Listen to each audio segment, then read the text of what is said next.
Hello दोस्तों, स्वागत है हमारे YouTube channel junior maths by Neeraj में।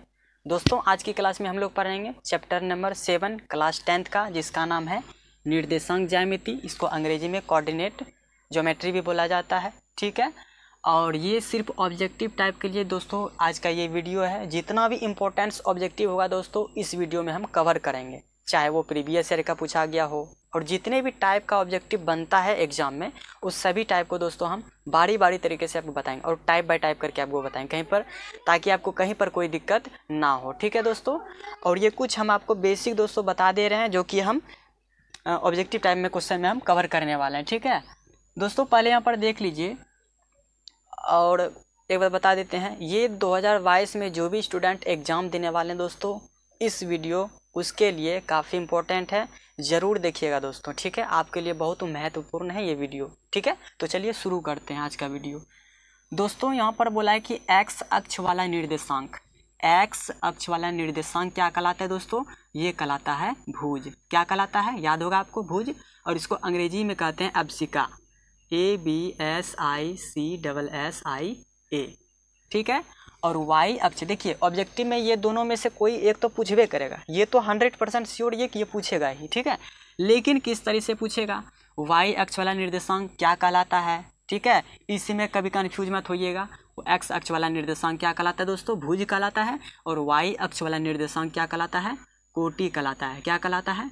कोटि कहलाता है। इस कोऑर्डिनेट में ऑर्डिनेट कहते हैं, ORDINATE, ऑर्डिनेट, ठीक है दोस्तों। अब आगे बढ़ते हैं। तीसरा नंबर बेसिक पॉइंट ये है, बोल रहा है कि एक्स अक्ष से दूरी उस बिंदु का क्या कहलाता है? एक्स अक्ष है, एक्स अक्ष का दूरी उस बिंदु का क्या कहलाता है? वह कहलाता है वाई निर्देशांक। क्या कहलाता है? वाई निर्देशांक, वाई निर्देशांक। देखिए दोस्तों ये आपको बताना हम नहीं चाह रहे थे, लेकिन आपके ऑब्जेक्टिव में इसी टाइप से ऑब्जेक्टिव पूछा गया है, सो हमको लगा कि बता देना चाहिए, सो हम इसीलिए बता रहे हैं, ठीक है। अब देखिए दोस्तों, एक्स अक्ष से दूरी उस बिंदु का क्या कहलाता है? वाई निर्देशांक, ठीक है। अब आगे क्या बोला है कि वाई अक्ष से दूरी उस बिंदु का तब क्या कहलाएगा? एक्स निर्देशांक कहलाएगा। तो यहाँ पर लिख देंगे एक्स निर्देशांक, ठीक है। अब आगे बढ़ते हैं। बोल रखा है कि एक्स अक्ष पर स्थित, अब कोई ग्राफ है उसमें एक्स अक्ष पर स्थित कोई बिंदु है, किसी बिंदु का निर्देशांक क्या कहलाएगा? वो तो जानबे करते हैं। निर्देशांक मतलब क्या हुआ? जिसको जोड़ा में लिखा जाता है एक्स कोमा वाई के फॉर्म में। तो यहाँ पर किसका बोला है? एक्स अक्ष पर ना केवल, तो यहाँ पर एक्स कोमा क्या हो जाएगा दोस्तों? 0। वाई का तो बोला नहीं है, इस तरह लिखना है, हमेशा याद रखिएगा। एक्स अक्ष पर स्थित किसी बिंदु का निर्देशांक क्या होता है? X comma 0। अब बोल देगा वही कि वाई अक्ष पर स्थित किसी बिंदु का निर्देशांक क्या हो जाएगा दोस्तों? ये हो जाएगा 0, वाई, ठीक है। अब आगे देखिए क्या बोला गया है। बोल रखा है कि P ब्रैकेट 1 x1, y1 और Q x2, y2 के बीच की दूरी, देखिए ये बीच की दूरी होगा, और दूरी ज्ञात करने के लिए आपको तो फार्मूला दोस्तों याद ही होगा, ठीक है। ये हो जाता है x2 माइनस x1 का होल स्क्वायर प्लस, और ये हो जाएगा y2 माइनस y1 का होल स्क्वायर, ठीक है। ये याद रखिएगा, ठीक है। एग्जाम में 2 मार्क्स का चाहे क्वेश्चन हो या फिर ऑब्जेक्टिव टाइप का क्वेश्चन हो, ये पूछा जाता है, ठीक है। अब बिंदु बोला है कि बिंदु P x, y की मूल बिंदु से दूरी यदि ज्ञात करना हो, कहाँ से ज्ञात करना हो? मूल बिंदु। मूल बिंदु क्या होता है दोस्तों? आपको बता देते हैं। मूल बिंदु यही होता है, ये ग्राफ है, यहाँ पर जो बीच में जो मूल बिंदु, इसको बोलते हैं 0, के फॉर्म में, समझ गए ना। तो इसको कैसे लिखा जाएगा दोस्तों? क्या बोला है? यदि बिंदु कहीं पर दिया है x, y और पूछ रहा है कि मूल बिंदु से दूरी ज्ञात करना हो, तो इसके लिए फार्मूला क्या आ जाएगा दोस्तों? ये आ जाएगा x² प्लस y², ठीक है।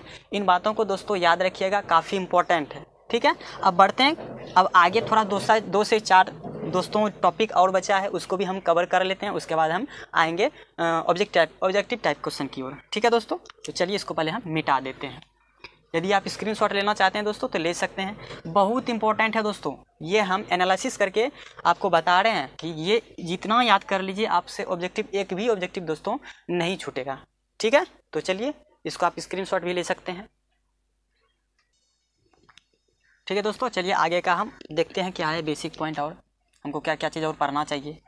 देखिए 9th नंबर में क्या बोल रहा है, ये ऑब्जेक्टिव के लिए दोस्तों किस तरह से ऑब्जेक्टिव पूछेगा, वो ऑब्जेक्टिव बनाते समय जो है ना ऑब्जेक्टिव में आपको फील आएगा कि ये इस तरह से ऑब्जेक्टिव पूछा जाता है, इसीलिए हम ये दोस्तों ये सब टॉपिक आपको बता रहे हैं, ठीक है, ताकि ऑब्जेक्टिव में आपको कहीं पर कोई दिक्कत ना हो, ठीक है। आगे बढ़ते हैं। बोल रखा है कि बिंदु P ब्रैकेट 1 x1 y1 तथा q x2 y2 को जोड़ने वाले रेखाखंड के मध्य बिंदु का निर्देशांक। देखिए जोड़ने वाले रेखाखंड का मतलब क्या होगा, एक रेखा खींच दीजिए, रेखाखंड का मतलब, और इसमें इसका नाम दे दीजिए a और इसका नाम दे दीजिए b, ठीक है, और इसका निर्देशांक क्या हो जाएगा x1, y1, ठीक है, और इसका निर्देशांक हो जाएगा x2, y2, ठीक है। इसमें मध्य बिंदु का मतलब क्या हुआ, बीच का बिंदु, यही ना। तो यदि इसका बिंदु अगर बोले ज्ञात करने के लिए तो कौन सा फॉर्मूला दोस्तों यूज करेंगे, यही 9 नंबर जो क्वेश्चन है ना, ये जो बेसिक पॉइंट है, इसमें आपको इस तरह से क्वेश्चन दिया रहेगा कि बोलेगा ए और बी का पॉइंट दिया रहेगा एक रेखाखंड पर, और बोलेगा इसका बीच का मध्य बिंदु का निर्देशांक क्या होगा। समझ रहे हैं टॉपिक को ना, ठीक है। इसका कैसे ज्ञात करेंगे निर्देशांक, आपको ये भी हम कवर करा देते हैं, ठीक है। इसमें इसका मध्य बिंदु का निर्देशांक ज्ञात करने के लिए दोस्तों आपका हो जाएगा पी क्यू, है ना, तो यहाँ पर लिख दीजिए P Q bracket 1 x, y का निर्देशांक क्या हो जाएगा दोस्तों, हो जाएगा x1 प्लस x2 अपॉन 2 हो जाएगा, फिर कोमा ये हो जाएगा y1 प्लस y2 अपॉन क्या हो जाएगा दोस्तों 2 हो जाएगा। यही सूत्र है, समझे किस तरीके से ये ज्ञात करना है, बस यही फॉर्मूला है दोस्तों, ठीक है। आप लोग अच्छी से इसको नोट कर सकते हैं, ठीक है ना। अब आगे बढ़ते हैं। अब देखिए 9 नंबर तो हो गया। अब 10 नंबर में क्या पूछा है, बिंदु ए ब्रैकेट 1 ये निर्देशांक है, और बी का भी निर्देशांक है, और सी का निर्देशांक है। बोल रहा है कि बिंदु इतना इतना सीख से बनने वाले त्रिभुज का क्षेत्रफल, तो त्रिभुज का क्षेत्रफल ज्ञात करने के लिए आपको फार्मूला आना चाहिए, ठीक है। 1/2 ब्रैकेट 1 x1, ठीक है, और फिर ब्रैकेट 1 ये हो जाएगा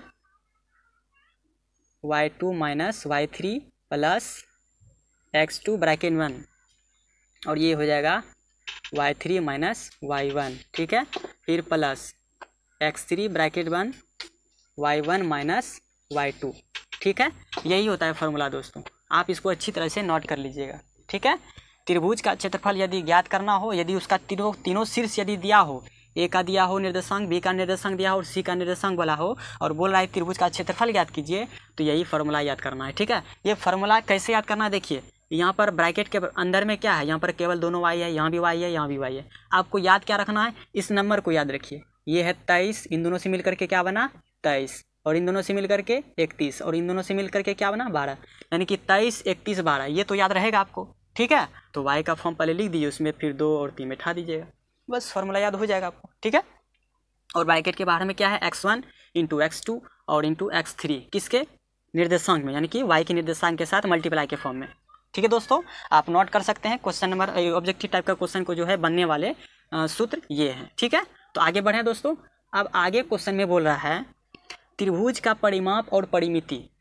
त्रिभुज का परिमाप पहले आपको फिगर बना करके समझा देते हैं। देखिए यहाँ पर ये एक आपका त्रिभुज है, इसमें ए का निर्देशांक दिया रहेगा, आपको बी का भी निर्देशांक दिया रहेगा, और सी का भी निर्देशांक दिया रहेगा। पूछ देगा कि परिमाप का मतलब क्या होता है, चारों ओर होता है ना, तो परिमाप का मतलब चारों ओर का मतलब कैसे ज्ञात करेंगे, तीनों का निर्देशांक आपको दिया रहेगा, समझ रहे हैं बात को। अब इसमें हमको क्या करना है, ए बी और सी, त्रिभुज की तीनों भुजाएं आपस में क्या होती है, इक्वल होती है, यानी बराबर होती है। तो बराबर होती है इसका मतलब क्या हुआ, ए बी का बीच का दूरी क्या है, ये ए है, तो इसका निर्देशांक क्या निकलेगा, दूरी सूत्र लगा करके ज्ञात करेंगे। तो एक यदि हमको ज्ञात करना हो तो ए बी का दूरी पहले निकालेंगे, यानी कि ए का निर्देशांक जितना होगा बी का निर्देशांक ज्ञात करना जितना होगा, दोनों का क्या करेंगे, दूरी सूत्र लगा के हम ए का वैल्यू ज्ञात करेंगे। उसी तरह बी सी अगर ज्ञात करना हो तो बी दूरी सूत्र, फिर ए सी का ज्ञात करना हो तो इसका भी दूरी सूत्र। तो इस तरीके से त्रिभुज का परिमाप हम कैसे ज्ञात करेंगे, देखिए परिमाप के जगह पर आपको परिमिति भी दे सकता है, तो घबराना नहीं है। ऑब्जेक्टिव कितने भी टाइप से पूछे दोस्तों, ये महत्वपूर्ण नोटिस आप जरूर देख लीजिए दोस्तों, नोटिस नहीं समझिए कि टॉपिक है, ये महत्वपूर्ण टॉपिक है दोस्तों आपके लिए, ठीक है। और यदि परिमाप आपको ज्ञात करना हो तो किस तरह से ज्ञात कीजिएगा, ये हो जाएगा ए प्लस बी प्लस सी, ठीक है, बस यही हो गया, क्लियर है ना। इन दोनों को जोड़ दीजिएगा, जोड़ने पर वही मेरा क्या निकलेगा, त्रिभुज का परिमाप या परिमिति, ठीक है। अब क्या बोलेगा, त्रिभुज के केंद्र का मध्य बिंदु ज्ञात करना हो, त्रिभुज के केंद्र का मध्य बिंदु यदि ज्ञात करना हो तो कैसे ज्ञात करेंगे दोस्तों, इसका भी एक फार्मूला आता है, त्रिभुज के केंद्र, सबसे पहले एक त्रिभुज बना दीजिए। पहले आपको समझा देते हैं। ये मेरा एक त्रिभुज हो गया ए बी और सी, ठीक है।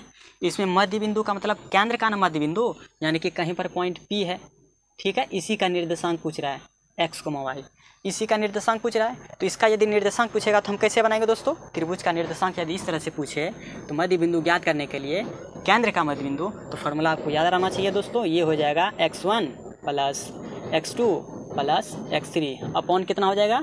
3 हो जाएगा, ठीक है। कोमा, ये तो x का नहीं निकलेगा, अब y का कैसे निकलेगा? उसी तरह y1 plus y2 plus y3 upon कितना? 3। यही हो जाएगा दोस्तों सूत्र, ठीक है। देखिए जिस तरह से यहाँ पर इसमें दो गो इसमें रेखाखंड दिया था, रेखाखंड में कितना होता है? एक P होता है, एक Q होता है बिंदु।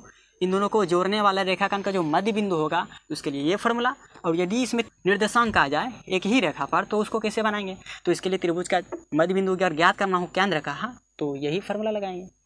उम्मीद है दोस्तों आप लोग इस वीडियो में इतना सा फॉर्मूला आप लोग जरूर नोट किए, ठीक है। तो अब जो है ना, अब आगे बढ़ते हैं ऑब्जेक्टिव की ओर। यदि आप लोग स्क्रीनशॉट लेना चाहते हैं तो ले सकते हैं दोस्तों, ठीक है। अब बढ़ते हैं हम ऑब्जेक्टिव टाइप क्वेश्चन की ओर, ठीक है। तो चलिए शुरू करते हैं। तो चलिए दोस्तों वीडियो को हम शुरू करते हैं। देखिए ये टाइप क्वेश्चन है दोस्तों, इसमें जितना भी क्वेश्चन है देख लीजिए, 1 से लेकर यहाँ तक 12 तक है। और इसके नेक्स्ट पेज में देख लीजिए ये कितना तक है, ये है टोटल 28 क्वेश्चन है दोस्तों, ठीक है। इसी वीडियो में इस टोटल 28 क्वेश्चन को है ना हम सॉल्व करेंगे एक्सप्लेन के साथ, ठीक है दोस्तों। तो चलिए देर ना करते हुए हम वीडियो को शुरू करते हैं। और ये आपके डिस्प्ले पर दोस्तों ये क्वेश्चन शो कर रहा होगा, देख सकते हैं। बोल रहा है कि बिंदु 6, -5 का भुज होगा। तो देखिए इसमें भुज का चर्चा किया गया है। तो भुज आपको कौन सा अक्ष बताए थे? एक्स का अक्ष ना बताए थे। तो इसका आंसर दोस्तों क्या हो जाएगा? पहला नंबर का आंसर क्या हो जाएगा दोस्तों? इसमें पूछ रहा है कि बिंदु 6, -5 का भुज हो जाएगा। तो क्या हो जाएगा दोस्तों? ऑप्शन नंबर ए हो जाएगा। कितना हो जाएगा दोस्तों भुज? बताइए, भुज हो जाएगा 6। उम्मीद है दोस्तों ये क्वेश्चन समझे होंगे। बढ़ते हैं क्वेश्चन नंबर 2 की तरफ। क्वेश्चन नंबर 2 में बोल रहा है, देखिए एक ही क्वेश्चन को कैसे पलटा करके थोड़ा सा पूछा है। बोल रखा है कि कार्तीय तल में स्थित किसी बिंदु 3, -4 के कोटि के मान है। तो कोटि के मान क्या हो जाएंगे दोस्तों? -4 हो जाएंगे, ठीक है। तो ऑप्शन नंबर कौन सा सही हो जाएगा दोस्तों? Option number A is the right answer हो जाएगा। कितना हो जाएगा दोस्तों? ये हो जाएगा -4। क्लियर है। बढ़ते हैं ऑब्जेक्टिव नंबर 3 की तरफ। इसमें बोला है किसी बिंदु की x अक्ष से दूरी उस बिंदु की कहलाती है। हम आपको शुरू में ही बता दिए कि किसी बिंदु की x अक्ष से दूरी उस बिंदु की क्या कहलाती है? उस बिंदु की कोटि कहलाती है। क्या कहलाती है? कोटि। तो ऑप्शन नंबर में बी में दिख रहा है दोस्तों, तो ये हो जाएगा मेरा कोटि। उम्मीद करते हैं दोस्तों क्वेश्चन आप समझ रहे होंगे, ठीक है। आपको शुरू में ही बता दिए हम, ठीक है। अब आगे बढ़ते हैं। क्वेश्चन नंबर 4 में बोला गया है कि बिंदु 2, 3 की दूरी मूल बिंदु से दूरी होगी। तो इसमें मूल बिंदु से दूरी पूछा है ना, तो दूरी चलिए हम ज्ञात करते हैं, ठीक है। तो 4 नंबर अब हम बनाना शुरू करते हैं। इसमें थोड़ा सा सॉल्यूशन है। बोला कि बिंदु 2, 3 की मूल बिंदु से दूरी ज्ञात करना। तो मूल बिंदु मान लिए कि माना कि, ठीक है, एग्जाम में आपको इतना नहीं करना है, आपको डायरेक्ट लिख देना है। माना कि मूल बिंदु कितना हो जाएगा दोस्तों? ये जानबे करते हैं मूल बिंदु 0,0 होता है, ठीक है। अब इसमें बोला क्या है? मूल बिंदु से दूरी ना, तो मूल बिंदु से दूरी इसमें कितना दिया हुआ है? तथा 2, कितना दिया है? 3 दिया है, यही ना। तो चलिए दूरी सूत्र लगा करके ज्ञात करते हैं। तो दूरी बराबर सूत्र क्या हो जाएगा दोस्तों? √(x2 - x1), ये हो जाएगा x1 और ये हो जाएगा y1, ये हो जाएगा x2 और ये हो जाएगा y2, ठीक है। इतना आपको एग्जाम में करना नहीं है दोस्तों, ये आपको सिर्फ याद रखना है कि मूल बिंदु का निर्देशांक क्या था? 0,0 और दूसरा निर्देशांक दिया हुआ रहेगा। तो दूरी पूछ रहा है तो दूरी डायरेक्ट लगा दीजिए। 2 - 0 का होल स्क्वायर प्लस नहीं होता है x2 - x1 का whole square plus y2 - y1 का होल स्क्वायर होता है ना, तो वही पर फॉर्मूला बैठा दीजिए। अब y2 - y1, y2 का वैल्यू है 3, तो 3 - 0 का होल स्क्वायर, ये हो जाएगा 2 का स्क्वायर 4 प्लस 3 का स्क्वायर कितना हो जाएगा? 9, यानी 9 4 13। तो √अंडर कितना हो गया दोस्तों? 13। तो ऑप्शन नंबर कहीं पर 13 दिख रहा है क्या? ऑप्शन नंबर सी में। तो ऑप्शन नंबर सी मेरा दोस्तों क्या हो जाएगा? राइट हो जाएगा, ठीक है। बढ़ते हैं ऑब्जेक्टिव नंबर क्वेश्चन 5 की ओर। क्वेश्चन नंबर 5 पर यह क्या बोला है? बिंदु 4 - 5 की दूरी मूल बिंदु से दूरी। इसमें भी देखिए सेम उसी तरह क्वेश्चन पूछ रहा है जिस तरह की क्वेश्चन नंबर 4 में पूछा था। तो चलिए ऑब्जेक्टिव नंबर 5 को हम बनाते हैं। वही दूरी सूत्र लगाइए दोस्तों, √(y2 - x1 का होल स्क्वायर। तो 0, ये हो जाएगा 4 - 0 का होल स्क्वायर। मूल बिंदु का आप बतेबे कि शुरू में क्या मानना है? मूल बिंदु नहीं दिया है तो 0,0 होता है मूल बिंदु, ठीक है। और प्लस y2 - y1, तो y2 का वैल्यू कितना है? -5 है और -0 का होल स्क्वायर। क्लियर है। अब 4 का स्क्वायर कर दीजिए, 4 चौके 16 हो जाएगा और प्लस 5 का स्क्वायर 5 पचे 25 हो जाएगा। तो 16 और 25 कितना हो जाएगा दोस्तों, √41 हो जाएगा, जो कि ऑप्शन नंबर हमको दिखाई दे रहा है ऑप्शन नंबर ए में। तो 5 का ऑप्शन नंबर ए हो जाएगा मेरा दोस्तों सही। ठीक है, बढ़ते हैं 6 नंबर की तरफ। बोल रहे हैं कि मूल बिंदु से बिंदु ए 4 - 3 की दूरी क्या है। तो दूरी पूछा ना, तो दूरी सूत्र डायरेक्ट लगा दीजिए। तो दूरी सूत्र लगा दीजिए डायरेक्ट तो क्या हो जाएगा ये दोस्तों, दूरी बराबर, तो मूल बिंदु से बताइए कि हैं डायरेक्ट क्या लगाना है, √, मूल बिंदु नहीं दिया हुआ है तो उसको क्या करेंगे, 0 मानेंगे। तो ये हो जाएगा 4। देखिए यदि मूल बिंदु डायरेक्ट पूछे ना तो ये वाला फॉर्मूला लगा दीजिए, x² + y², डायरेक्ट आपसे बन जाएगा, समझ रहे हैं ना। तो x के जगह पर कितना है दोस्तों, 4 है, तो 4 का स्क्वायर कर देंगे प्लस -3 का क्या कर देंगे स्क्वायर। तो 4 का स्क्वायर कितना होता है 16 और 3 का स्क्वायर कितना होता है 9। तो ये हो जाएगा 9 और 16 कितना हो जाएगा 25, यानी कि रूट के अंदर से बाहर निकलेगा तो कितना हो जाएगा 5। तो ऑप्शन में देखिए कहीं पर 5 आपको दिखाई दे रहा है, ऑप्शन में दिखाई दे रहा है, सब में इकाई लगा हुआ है दोस्तों। तो 5 इकाई दिख रहा है ऑप्शन नंबर सी, यानी हम यहाँ भी इसको इकाई लगा देंगे ऑप्शन नंबर सी में। ठीक है दोस्तों, उम्मीद करते हैं आप लोग अच्छी तरीके से समझ रहे होंगे। तो बढ़ते हैं क्वेश्चन नंबर अब हम 7 की तरफ। 7 में बोल रहा है कि प्रथम पाद में स्थित किसी बिंदु का x अक्ष से दूरी, x अक्ष से दूरी क्या कहलाएगा दोस्तों, x अक्ष से दूरी हो जाएगा कोटि। देखिए x अक्ष से ना बोल रहा है तो x अक्ष से ज्ञात करना होगा। यदि ग्राफ है ये तो यहाँ पर दूरी पूछ रहा है ना, तो दूरी यदि आगे बढ़ेंगे तो ये क्या हो जाएगा, इसको ऐसे ना सूचित करेंगे x, 0 इस तरह से डिनोट करेंगे। लेकिन बोला है कि x अक्ष से दूरी क्या कहलाती है, तो दूरी क्या कहलाएगा दोस्तों, कोटि कहलाएगा। क्या कहलाएगा, कोटि कहलाएगा। उम्मीद करते हैं ये 7 नंबर क्वेश्चन भी आप समझ रहे होंगे। तो बढ़ते हैं ऑब्जेक्टिव अब हम 8 की तरफ। 8 में बोल रहा है कि बिंदु x, y की दूरी मूल बिंदु से दूरी क्या होगी। देखिए इसमें मूल बिंदु से दूरी पूछा है, डायरेक्ट फार्मूला लगा दीजिए ना, यही वाला x² + y²। इसमें भी केवल x और y दिया हुआ, यदि p q दिया रहता तो इसके जगह पर p लिखते, p² + q²। तो यहाँ पर केवल x y दिया है, तो यही हो जाएगा दोस्तों मेरा आंसर। ऑब्जेक्टिव नंबर किस में ऑप्शन में दिया हुआ है दोस्तों, ऑप्शन नंबर बी मेरा सही हो जाएगा। ठीक है, बढ़ते हैं 9 नंबर की तरफ। 9 नंबर में पूछा है कि बिंदु 6, -5 का x निर्देशांक। देखिए नियमांक का मतलब यहाँ पर देख लीजिए, पहले आप समझ लीजिए, नियामक रहे क्वेश्चन में या फिर निर्देशांक रहे दोस्तों। ठीक है, निर्देशांक रहे, दोनों एक ही हुआ, इसको भूलिएगा नहीं। नियामक रहे या फिर निर्देशांक रहे, दोनों बात एक ही हुआ, इसको भूलिएगा नहीं। ठीक है, इसमें पूछा 6, -5 का x नियमांक होगा, तो x का निर्देशांक क्या होगा बताइए। x का निर्देशांक कैसे होता है ना, x, 0। इसमें तो x का वैल्यू दिया हुआ है, कितना दिया हुआ है 6, तो कितना आ जाएगा दोस्तों, ये हो जाएगा x का निर्देशांक 6। ठीक है, उम्मीद करते हैं ये भी क्वेश्चन आप लोगों ने समझ लिए होंगे। तो बढ़ते हैं क्वेश्चन नंबर अब हम 10 की तरफ। क्वेश्चन नंबर 10 में बोला है निम्नलिखित में से मूल बिंदु के नियमांक कौन से हैं। मूल बिंदु के नियमांक, तो मूल बिंदु का नियमांक क्या हो जाएगा दोस्तों, मूल बिंदु का नियमांक होता है 0, 0। आपको हम शुरू में ही बता दिए हैं। ठीक है, बढ़ते हैं ऑब्जेक्टिव नंबर हम 11 की तरफ। चलिए मिटा देते हैं इसको पहले। 11 नंबर में देखिए क्या बोल रहा है। 11 में बोल रहा है कि मूल बिंदु से बिंदु P ब्रैकेट बंद -a और -b की दूरी होगी, -a और -b की। मूल बिंदु पूछा है तो मूल बिंदु डायरेक्ट बताए x² + y²। तो x के प्लेस पर देखिए यहाँ पर निर्देशांक क्या दिया हुआ है -a, तो √अंडर क्या हो जाएगा -a का स्क्वायर प्लस और -b का स्क्वायर, तो -b का होल स्क्वायर। तो बराबर क्या हो जाएगा दोस्तों, ये हो जाएगा a का स्क्वायर और ये हो जाएगा b का स्क्वायर। ठीक है, तो यही हो जाएगा मेरा दोस्तों आंसर, जो कि ऑप्शन नंबर ए में दिखाई दे रहा है। ठीक है, इकाई के रूप में है ना, तो इकाई आप लिख सकते हैं यहाँ पर, इकाई। उम्मीद करते हैं ऑप्शन नंबर समझ रहे होंगे 11 का, ऑप्शन नंबर ए। ठीक है, तो बढ़ते हैं ऑब्जेक्टिव नंबर अब हम, ये था 11 दोस्तों, और बना रहे हैं हम 12। 12 में बोला है कि निम्नलिखित में से कौन सा बिंदु तृतीय चतुर्थांश में स्थित है। देखिए आपको ग्राफ बना करके हम दिखा दे रहे हैं। चतुर्थांश ना बोला है तो ये बात अक्सर याद रखिएगा, ऑब्जेक्टिव में बहुत पूछा जाता है। ठीक है, ये हुआ प्रथम पाद, द्वितीय पाद, और ये हुआ तृतीय पाद, और ये हुआ चतुर्थ पाद। ये वाला x, ये हुआ x और ये हुआ y, इसको बोलते हैं y', और ये बोलते हैं इसको x'। ठीक है, अब इसमें देखिए आप बताइए, ये वाला अक्ष क्या कहलाता है, प्लस वाला, और ये वाला भी अक्ष क्या कहलाता है, प्लस वाला, यानी दोनों क्या हुआ, प्लस वाला। समझ गए, यानी कि प्रथम चतुर्थांश में प्लस होगा, ठीक है ना, और द्वितीय चतुर्थांश में क्या होगा, ये वाला अक्ष कहलाता है माइनस वाला, और ये वाला प्लस, तो ये वाला हो जाएगा यहाँ पर माइनस और ये वाला हो जाएगा प्लस।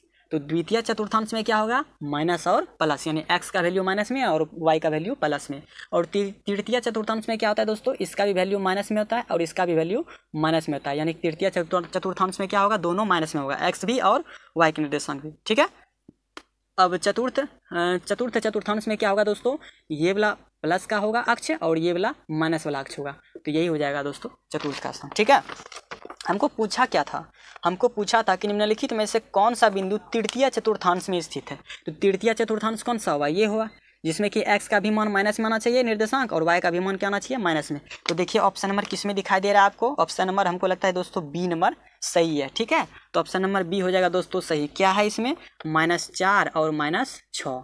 ठीक है, निर्देशांक। ठीक है दोस्तों, अब बढ़ते हैं 13 नंबर की तरफ।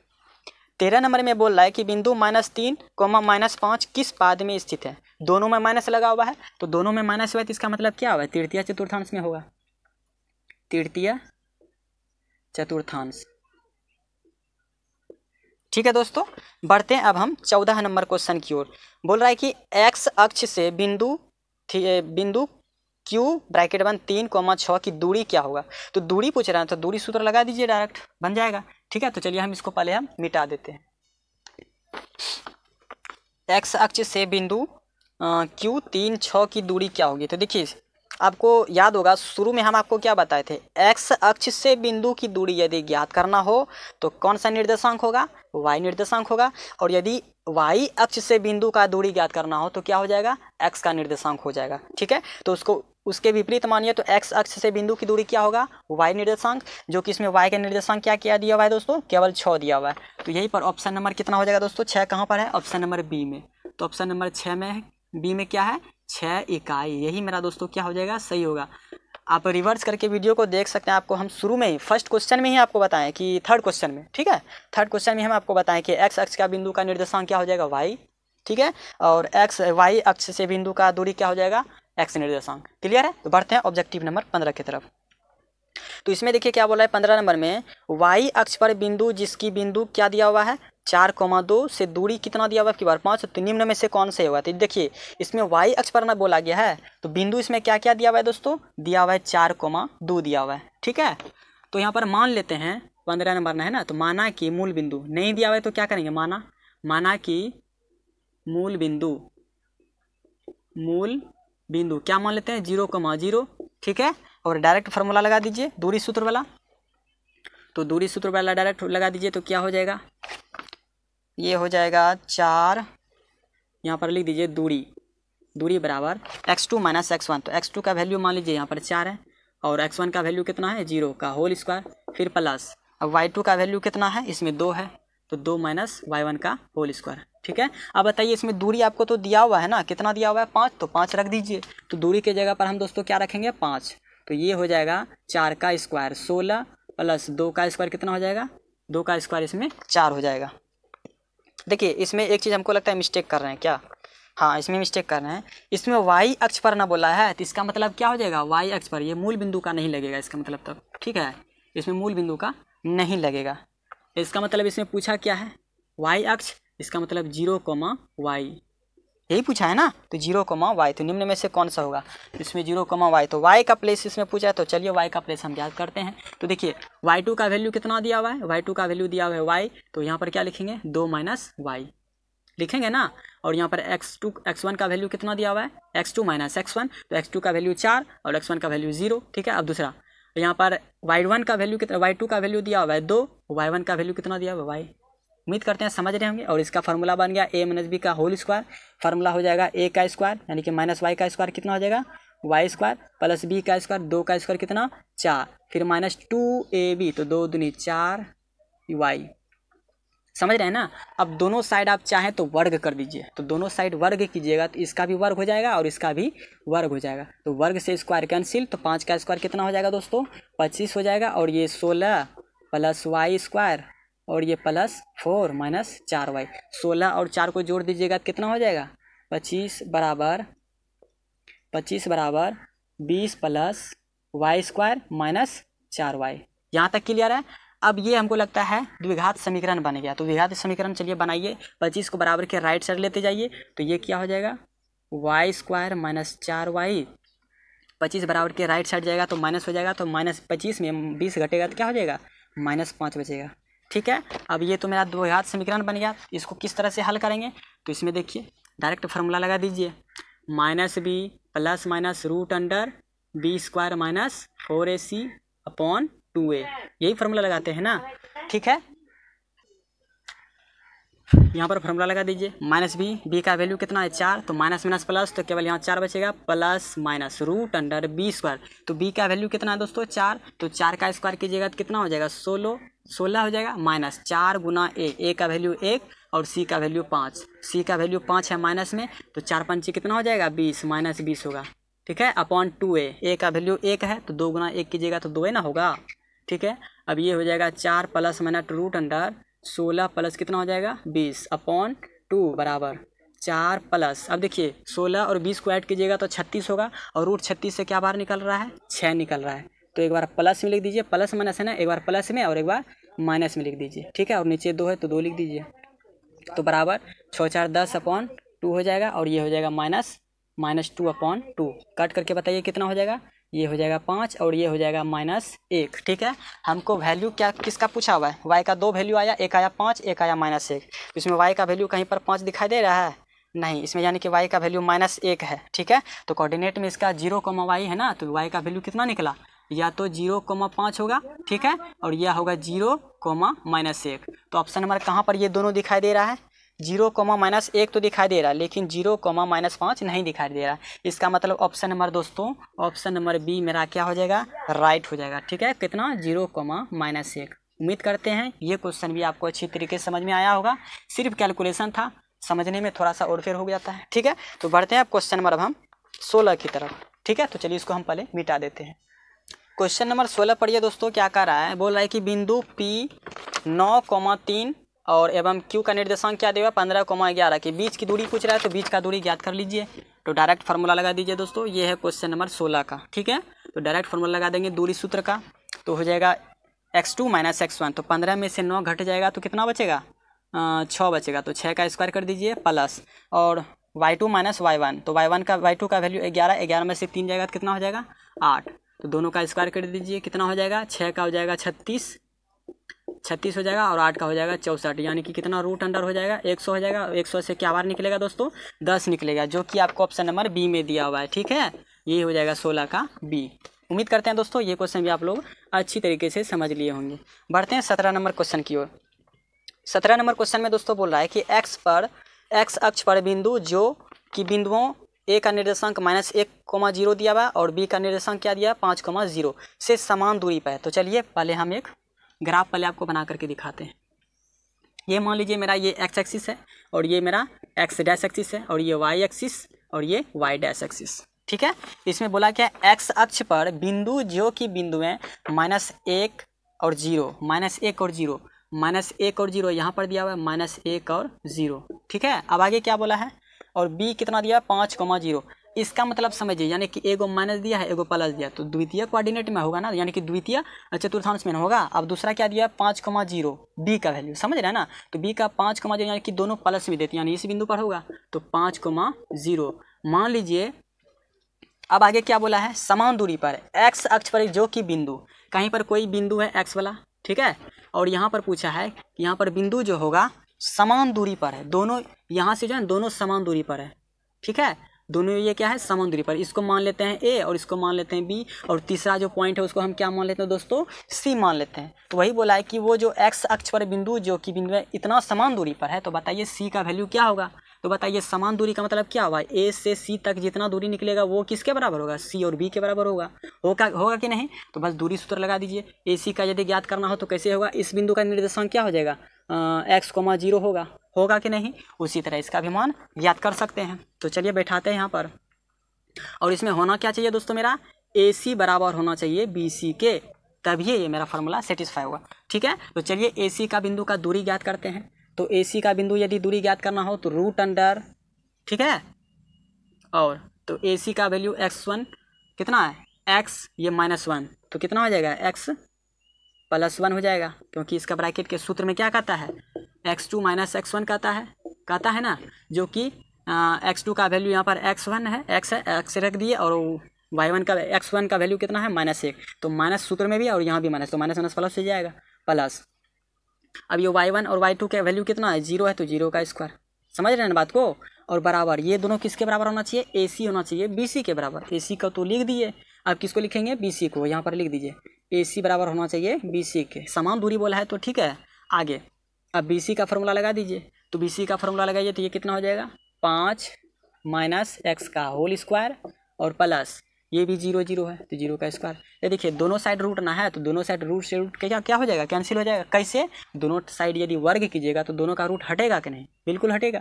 तो बताइए, तो ये फार्मूला बन जाएगा x का स्क्वायर प्लस 1 का स्क्वायर प्लस 2x होगा ना, रूट में नहीं, रूट तो हट गया ना। ठीक है, अब आगे इसमें बताइए कि ये क्या हो जाएगा, 5 का स्क्वायर हो जाएगा 25 और माइनस ये हो जाएगा प्लस x का स्क्वायर और माइनस 5 दूना 10 हो जाएगा 10x। ठीक है, अब एक्स स्क्वायर से एक्स स्क्वायर कैंसिल होगा क्योंकि दोनों में से किसी एक को तरफ एक साइड ले आएंगे तो माइनस में एक को तो जरूर होगा कि नहीं।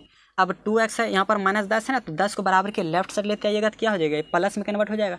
10 और 2 कितना हो जाएगा दोस्तों, ये हो जाएगा 12x। ठीक है, और 1 को बराबर के राइट साइड ले जाइए। ठीक है, तो यहाँ पर 25 है तो प्लस 1 को बराबर के राइट साइड ले जाएंगे तो 25 में से 1 घट जाएगा तो कितना बचेगा, 24 बचेगा। तो 12 से 24 कटा दीजिए तो x का वैल्यू कितना आ गया दोस्तों, 2 आ गया। इसका मतलब ऑप्शन में पूछा था x अक्ष पर ना बिंदु, तो x अक्ष पर बिंदु क्या होगा दोस्तों, x का मान कितना होगा 2, यानी 2,0 हो जाएगा ऑप्शन। ठीक है, तो ऑप्शन नंबर कहीं पर है 2,0, तो 17 का ऑप्शन नंबर दोस्तों बी हो जाएगा मेरा राइट आंसर। उम्मीद करते हैं ये भी क्वेश्चन आप लोगों ने अच्छी तरीके से समझे होंगे। तो बढ़ते हैं क्वेश्चन नंबर अब हम 18 की ओर, तो चलिए इसको मिटा देते हैं पहले। तो बढ़ते हैं क्वेश्चन नंबर 19 की तरफ दोस्तों। 19 नंबर क्वेश्चन में बोल रहा है कि बिंदुओं P ब्रैकेट 1 -2, 8 और बिंदु Q -6, -4 को मिलाने वाले रेखाखंड का मध्य बिंदु, रेखाखंड का मध्य बिंदु याद कीजिए। शुरू में हम बेसिक में बता दीजिए, कोई नंबर 9th में क्या था, मध्य बिंदु का निर्देशांक यदि ज्ञात करना हो रेखाखंड का तो इस तरह से खींचिए और इसका नाम दे दीजिए A और इसका नाम दे दीजिए B और यहाँ पर मध्य बिंदु यही ना होगा, तो जिसमें 2 निर्देशांक दे दिया है, P का निर्देशांक ये P है तो चलिए P ही लेट कर लेते हैं, इसमें कौन सी बड़ी बात है।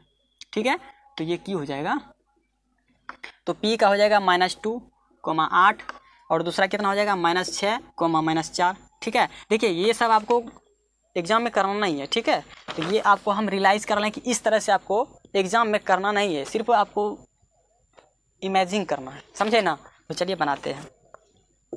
तो ये बिंदु हमको ज्ञात करना है, मध्य बिंदु का निर्देशांक ज्ञात करना है। तो मध्य बिंदु का निर्देशांक दोस्तों ज्ञात करने के लिए रेखाखंड वाला आपको फार्मूला बताए होंगे, x, y बराबर क्या होता है दोस्तों सूत्र, x1 प्लस x2/2 और y1 प्लस y2/2, यही वाला फार्मूला बताए थे। तो बता दीजिए कितना हो जाएगा दोस्तों, x1 का वैल्यू कितना है -6 है और प्लस x2 का वैल्यू कितना, x1 का वैल्यू कितना है -2 है और प्लस x2 का वैल्यू कितना है -6 है अपॉन कितना 2, y1 का वैल्यू कितना है दोस्तों 8 है प्लस और y2 का वैल्यू कितना है -4 है, तो अपॉन कितना हो जाएगा 2।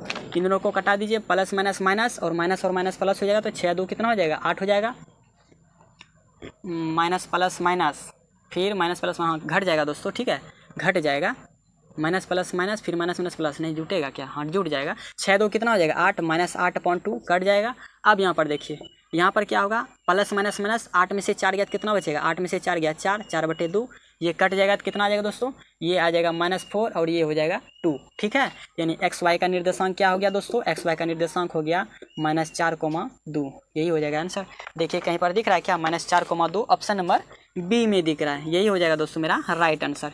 इसी तरीके से क्वेश्चन नंबर दोस्तों 20 है, जो कि बोला गया कि बिंदुओं A, इतना इतना को मिलाने वाले रेखाखंड का मध्य बिंदु ज्ञात कीजिए। तो इसी तरह बना लीजिएगा दोस्तों, उम्मीद है आप कर रहे हैं, बना लीजिएगा। ठीक है, इसी तरीके से सेम इसी तरह से बनेगा। ठीक है, और 21 नंबर भी देखिए, 21 नंबर में क्या बोला है, बिंदुओं इतना 2 निर्देशांक दिया है तो मिलाने वाले रेखा का मध्य बिंदु का नियमांक, तो नियमांक पूछे या फिर निर्देशांक पूछे तो बात तो एक ही ना हुआ, समझे। तो ठीक है, तो बढ़ते हैं दोस्तों अब हम 22 नंबर क्वेश्चन की ओर। चलिए इसको पहले हम मिटा देते हैं। तो देखिए 22 नंबर तो यहाँ पर भी हो जाएगा, आपको दिख रहा है दोस्तों 22 नंबर बोल रहा है कि बिंदु R x1, y1 और S x2, y2 को मिलाने वाले रेखाखंड का मध्य बिंदु का निर्देशांक क्या होगा। लीजिए ये भी कोई बात हुआ, मध्य बिंदु का निर्देशांक क्या होता है, x1 प्लस x2/2 और y1 प्लस y2/2, यही ना होता है निर्देशांक। देखिए किस में दिख रहा है ऑप्शन में, तो ऑप्शन नंबर हमको लगता है बी में दिख रहा है, तो ऑप्शन नंबर बी हो जाएगा इसका दोस्तों सही आंसर। उम्मीद करते हैं 22 नंबर क्वेश्चन भी आप लोग अच्छी तरीके से समझे होंगे। तो चलते हैं क्वेश्चन नंबर अब हम 23 की तरफ। क्वेश्चन नंबर 23 में बोला गया है कि y अक्ष से 5 इकाई दाईं ओर और x अक्ष पर एक बिंदु P स्थित है। तो चलिए पहले हम एक ग्राफ बना लेते हैं, ग्राफ बनाएंगे तो आपको दर्शाने में अच्छा होगा। ठीक है,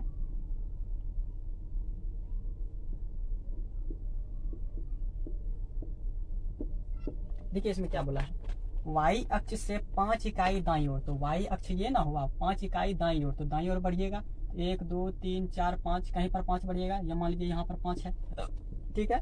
अब क्या बोला है, x अक्ष पर एक बिंदु P है, क्या है यहाँ पर बिंदु P है, तो P का निर्देशांक पूछ रहा है, तो P का निर्देशांक क्या होगा बताइए, तो P का निर्देशांक यदि ज्ञात करना हो तो क्या हो जाएगा 5,0 हो जाएगा, ऐसे ना होगा। यदि P का निर्देशांक यदि ये नहीं दिया रहता, कहीं पर ये मान लीजिए यहाँ पर P दिया रहता, तो कैसे इसका होता x,0 होता, इस तरह से लिखते।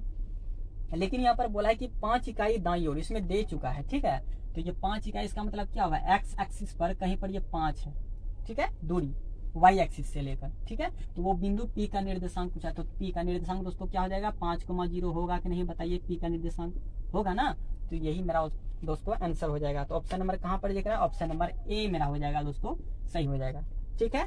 अब बढ़ते हैं, ये था 23 नंबर क्वेश्चन दोस्तों। अब बढ़ते हैं 24 नंबर क्वेश्चन की तरफ। 24 नंबर क्वेश्चन में बोल रहा है कि बिंदु 4,6 और बिंदु -4,-6 दोनों अवस्थित है, कहाँ पर अवस्थित है, तो चलिए हम ग्राफ पर आपको बना करके दिखा देते हैं।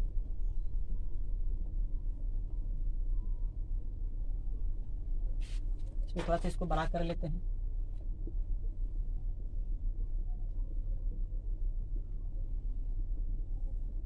अब जो जो दिया हुआ है दोस्तों वो आप दर्शा दीजिए। यहाँ पर क्या बोला है 24 नंबर में, x ये है x axis, y axis, y dash axis और ये x डैश एक्सिस।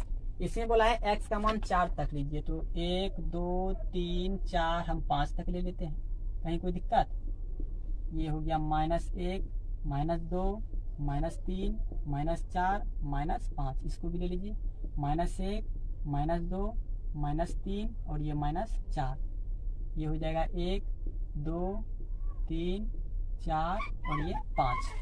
अब आगे दोस्तों क्या बोला है कि बिंदु 4,6 है, तो बिंदु 4 तो x पर है 4, ठीक है, और y पर है 6, तो 6 मान लीजिए, एक यहाँ पर एक स्टेप और लिख दीजिए 6, ठीक है। तो यहाँ पर है 6, तो इसका निर्देशांक यहाँ पर कैसे मिलेगा, इन दोनों को मिलाइएगा तो यानी कि 4,6 इस तरह से मिलेगा। अब आगे क्या बोला है, -4, -6, तो -4 बोला है तो x एक्सिस पर -4 यहाँ पर है, और -6 कहाँ पर होगा, y डैश एक्सिस पर होगा, तो -6 यहाँ पर, मान लीजिए यहाँ पर ये -6 है, ठीक है, तो ये हो गया y डैश एक्सिस, ठीक है। तो चलिए इसको दर्शाते हैं, तो ये हो जाएगा इसका यहाँ पर, तो -4, -6 इस तरह से होगा कि नहीं होगा दोस्तों। अब पूछ रहा है कि बताइए दोनों अवस्थित हैं कहाँ पर है, देखिए ये हुआ y अक्ष, तो एक हुआ y अक्ष की ओर और एक हुआ y डैश अक्ष की ओर, होगा ना, यानी कि दोनों y अक्ष की ओर की है कि नहीं। तो ऑप्शन में कहाँ पर दिख रहा है, एक बोल रहा है, एक ऑप्शन में है y अक्ष पर और दूसरा बोल रहा है x अक्ष पर और तीसरा बोल रहा है x अक्ष के ओर, और चौथा क्या ऑप्शन बोल रहा है, तो y अक्ष के दोनों ओर। तो y अक्ष के दोनों ओर है कि नहीं, ये हुआ y अक्ष दोनों ओर है, एक नीचे भी है और एक ऊपर भी है। तो ऑप्शन नंबर मेरा कौन सा हो जाएगा दोस्तों, ऑप्शन नंबर डी सही हो जाएगा। क्या हो जाएगा, y अक्ष के दोनों ओर, यही हो जाएगा दोस्तों मेरा आंसर। समझ लिया है, इस टाइप का क्वेश्चन यदि दे तो आपको कभी भी घबराना नहीं है, इस तरह को आसान से जैसे बोले पहले उसको उतार दीजिए अपने रफ कॉपी में, रफ पेज में, और उसको बनाने का अपने से कोशिश कीजिए, जैसे जैसे बोले उस तरह से उतार दीजिए, ठीक है। तो बढ़ते हैं क्वेश्चन नंबर अब हम 25 की तरफ।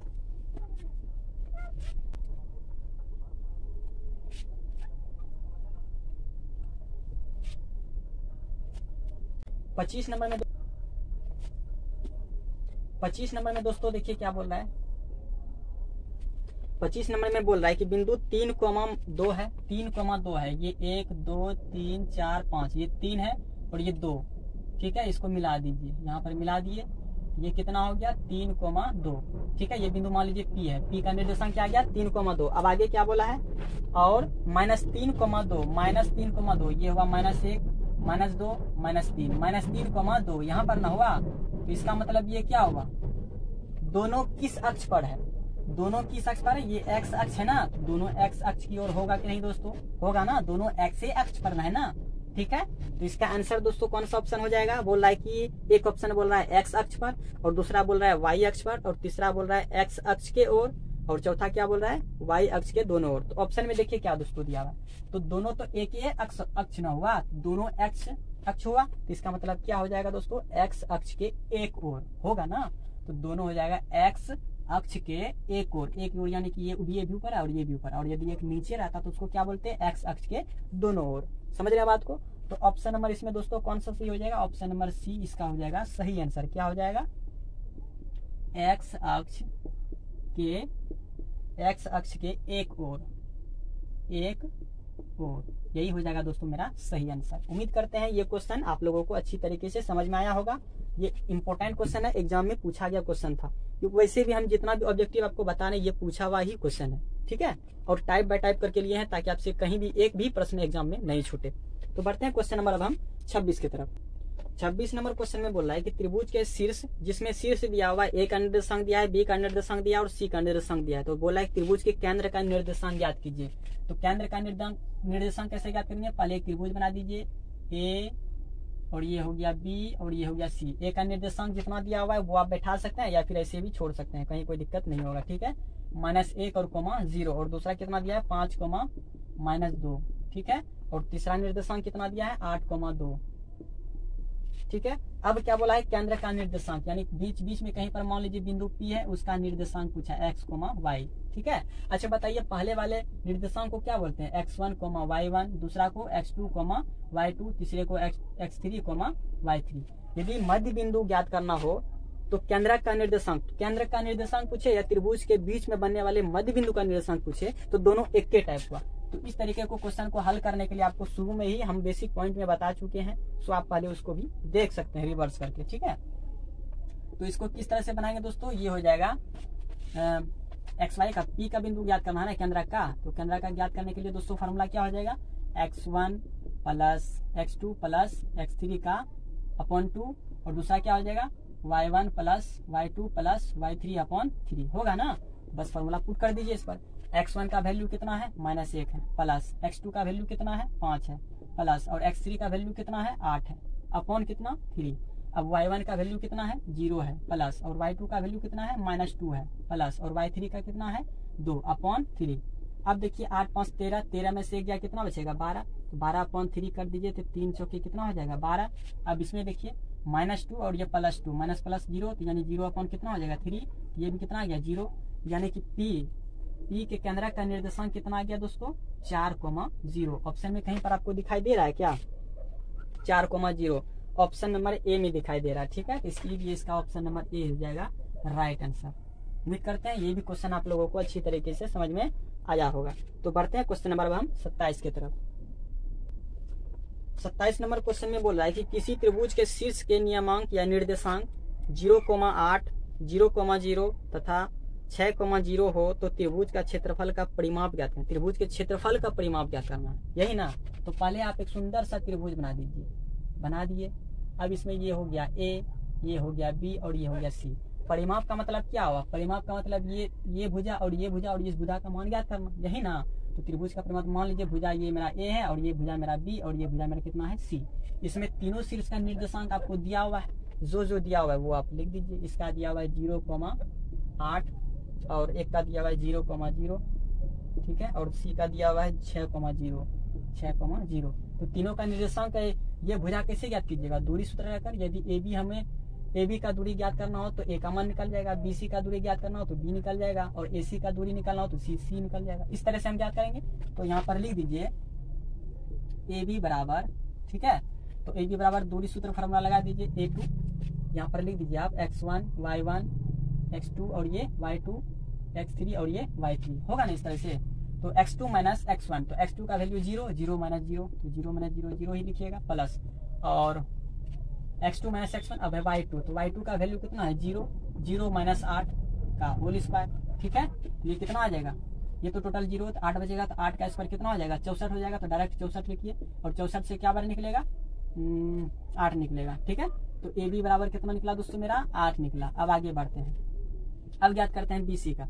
तो BC बराबर क्या हो जाएगा √अंडर x3 - x2 घटाइए, तो 6 में से 0 घटाएंगे तो 6 का स्क्वायर केवल बचेगा, प्लस और y3 - y1, तो y3 का मान 0 और y2 का मान भी 0, तो 0 का, ठीक है। इसी तरह लिखिए, तो 6 का स्क्वायर कितना हो जाएगा 36। तो BC मेरा कितना निकल जाएगा दोस्तों, BC निकल जाएगा 6, ठीक है।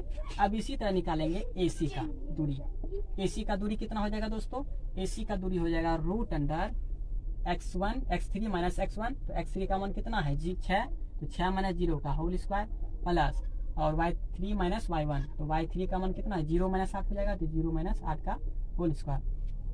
तो ये कटाइएगा दोस्तों, कितना आ जाएगा 6 का स्क्वायर 36 और प्लस 8 का 64, तो बराबर कितना आ जाएगा 100, और 100 से क्या बार निकलता है 10 निकलता है, आपको दिखाई दे रहा है। ठीक है, अब आगे, अब देखिए हमको AB का भी मान पता चल गया और BC का भी मान पता चल गया और AC का भी मान पता चल गया। तो हमको क्या फाइंड करना है, त्रिभुज ABC का परिमाप। तो त्रिभुज का परिमाप आपको सूत्र हम पहले बता दिए थे, A plus B plus C होता है। तो AB का बीच का दूरी कितना निकला है 8, तो 8 प्लस B का वैल्यू कितना निकला है 6 प्लस C का वैल्यू कितना निकला 10, तो 8 6 14 और 10 कितना हो गया 24। तो ऑप्शन में कहीं पर आपको दिखाई दे रहा है 24, ऑप्शन नंबर C में लिखा है 24 इकाई है, तो आप यहाँ पर इकाई भी लिख सकते हैं।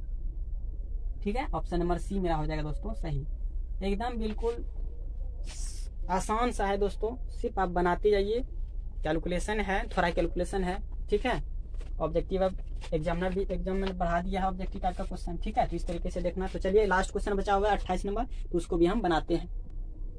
क्वेश्चन नंबर 28 नंबर में बोल रहा है कि किसी त्रिभुज ABC के 2 शीर्ष दिए हुए हैं एवं केंद्रक दिए हुए हैं, तो तीसरे शीर्ष का निर्देशांक क्या होगा। तीसरे शीर्ष का निर्देशांक पूछ रहा है ना, तो चलिए बनाते हैं। तो कैसे इसको बनाया जाएगा, तो देखिए इसमें केंद्रक का दिया हुआ निर्देशांक, तो केंद्रक बताइए। पहले आप एक त्रिभुज बना दीजिए, ठीक है। इसमें A का निर्देशांक दिया है, B का निर्देशांक दिया है, ठीक है, और C का भी निर्देशांक नहीं दिया है। C का निर्देशांक नहीं दिया, यानी कि इसमें P का निर्देशांक अब की बार दिया है। तो P का निर्देशांक दोस्तों कितना दिया हुआ है, तो P का निर्देशांक यानी केंद्रक कितना दिया हुआ है दोस्तों 3,0, 3,0। ठीक है, अब A का निर्देशांक कितना दिया, A का दिया है 2,3 और B का दिया है 1,-3, यानी इसका पूछ रहा है x3, y3 का, इसका पूछा है निर्देशांक कैसे ज्ञात करेंगे। बस वही मध्य बिंदु, यानी कि देखिए निर्देशांक पूछा है कि केंद्रक ना दिया हुआ है, तो केंद्रक वही वाला फॉर्मूला लगाइए। केंद्रक ज्ञात करने के लिए आपको बताए थे ना फॉर्मूला, तो ये फॉर्मूला हो जाएगा G बराबर G, ऐसे मान लीजिए P ना लेट किया है, तो P